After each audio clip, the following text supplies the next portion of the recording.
सी बात है। सब्जी में हल्दी डालने की परंपरा वह भारतीय परंपरा से जुड़े हुए लोगों में ही वह प्रचलित है। अब विदेशों में रहते हैं, उन लोगों की परंपरा में नहीं है हल्दी डालने की परंपरा, हमारे में है। क्यों?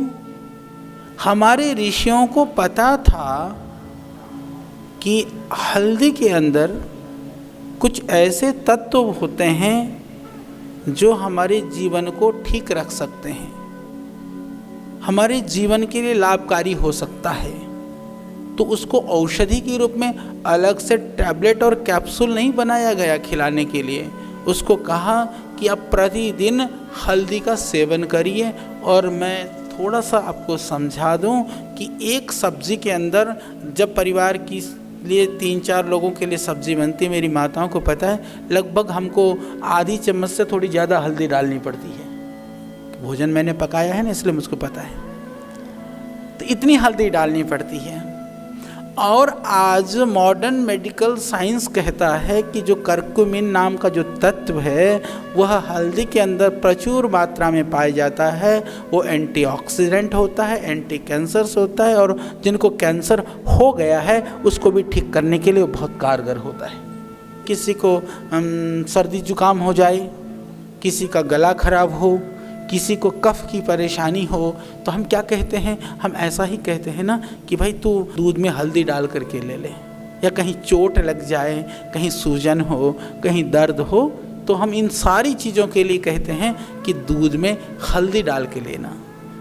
आपकी जानकारी के लिए बता दें, सबको पता है कि दूध में कैल्शियम होता है। कैल्शियम से वो हड्डी मजबूत होती है। विविध तरह के बच्चों के पेय की बात होती है तो कहते हैं गेहूं के गुणों से भरपूर। अरे मैं कहता हूँ गेहूं के गुणों से भरपूर तो गेहूं खा लो ना फिर।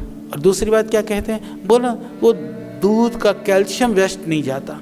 अरे भाई दूध के कैल्शियम को इस पूरा लेना है तो हल्दी को डाल दो दूध में, वो सारे कैल्शियम भी आप शरीर में लगेगा और एंटीऑक्सीडेंट होने से बाकी बीमारियां भी ठीक हो जाएंगी। बाकी कुछ भी मिला करके दूध पीने की ज़रूरत नहीं है। कितनी गहराई से हमारे ऋषियों को पता था कि हल्दी का सेवन प्रतिदिन करने से हम अपने शरीर की जो रोग प्रतिरोधक क्षमता है उसको ठीक रख सकते हैं, उसको बना करके रख सकते हैं। ये एक उदाहरण है।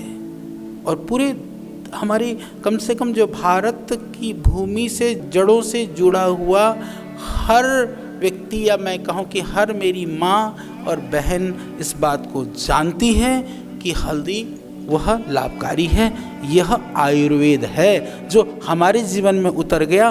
दूसरी बात, जो हल्दी की जो मैंने बताया जो एक्टिव कंपाउंड है, हालांकि उसके अंदर बहुत सारी चीज़ें, ऑयल भी है, दूसरे तत्व भी है, मिनरल्स भी हैं, दूसरी भी चीज़ें हैं, परंतु जिसको मॉडर्न मेडिकल साइंस बहुत इफ़ेक्टिव मानता है, करक्यूमिन जिसकी मैं बात कर रहा था, उसके अंदर लगभग 4 से 4.5% उसकी मात्रा होती है करक्यूमिन की।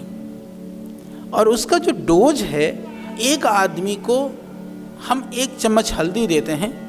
1 चम्मच हल्दी का मतलब 5 ग्राम हुआ।